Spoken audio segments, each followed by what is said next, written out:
히스기야 왕이 죽고 그의 아들 므낫세가 왕이 되었습니다. 히스기야 왕은 우리가 잘 아는 것처럼 다윗 왕 이후에 남유다 땅의 가장 훌륭한 선왕으로 알려져 있습니다. 그런데 놀랍게도 히스기야 왕의 아들인 므낫세 왕은 북이스라엘의 아합 왕과 더불어 남유다 땅의 가장 최악의 왕이라 알려져 있습니다. 오늘 말씀 9절을 보니까 므낫세의 꾀무로 인하여 모든 이스라엘 백성들이 어떤 민족보다 더 악했다라고 므낫세의 55년의 왕으로서의 다스림에 대해서 고발하고 있습니다. 어떻게 최고의 선왕이었던 히스기야의 아들이 이렇게 최악의 왕이 되었을까요? 오늘 말씀을 통해서 왜 그런지 신앙적인 교훈을 얻고자 합니다. 열왕기하 21장 1절과 2절 말씀입니다. 므낫세가 왕이 될 때에 나이가 12세라 예루살렘에서 55년간 다스리니라. 그의 어머니의 이름은 헵시바더라. 므낫세가 여호와 보시기에 악을 행하여 여호와께서 이스라엘 자손 앞에서 쫓아내신 이방 사람의 가증한 일을 따라서. 아멘. 므낫세는 거침없이 나쁜 일을 골라서 다 했던 최악의 왕이었습니다. 하나님 보시기에 악한 왕이었죠. 하나님께서 쫓아내신 이방인들의 가증한 일을 다 했습니다. 여호와의 성전에 제단을 쌓고 우상 숭배를 했습니다. 아세라 목상을 하나님의 거룩한 성전에 세웠죠. 성전 마당에는 1월 성신에 제단을 쌓고 달을 섬기고 해를 섬기는 우매한 짓을 했던 것입니다. 또한 자식을 불 가운데 지나가게 하는 우상 숭배를 일삼았던 이방인들의 가증한 일을 본받아 했습니다. 점을 치고 사수를 행했다라고 오늘 말씀은 기록하고 있죠. 그리고 박수와 무당들을 신임하여서 그의 곁에 두었습니다. 아버지 히스기야는 철저하게 종교개혁을 해서 신당을 없애고 우상 숭배하는 뿌리 깊은 습관들을 다 없앴는데 그의 아들 므낫세가 어떻게 이런 일을 행할 수 있었을까요? 그 해답이 바로 1절 속에 있습니다.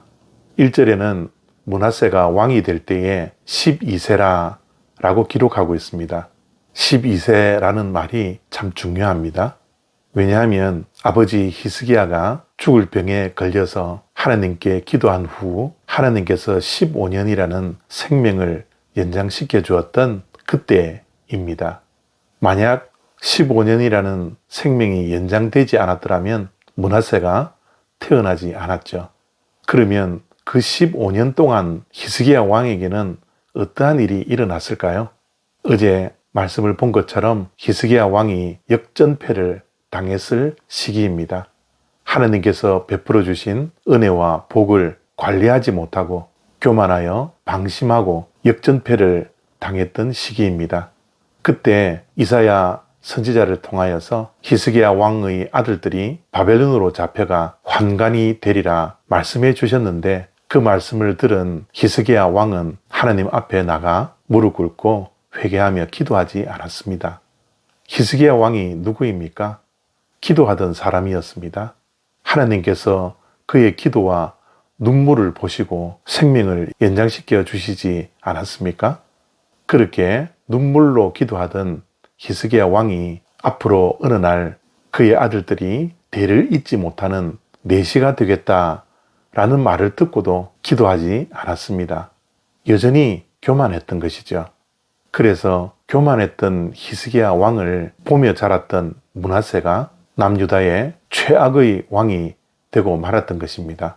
부모의 기도가 얼마나 중요한지 모릅니다.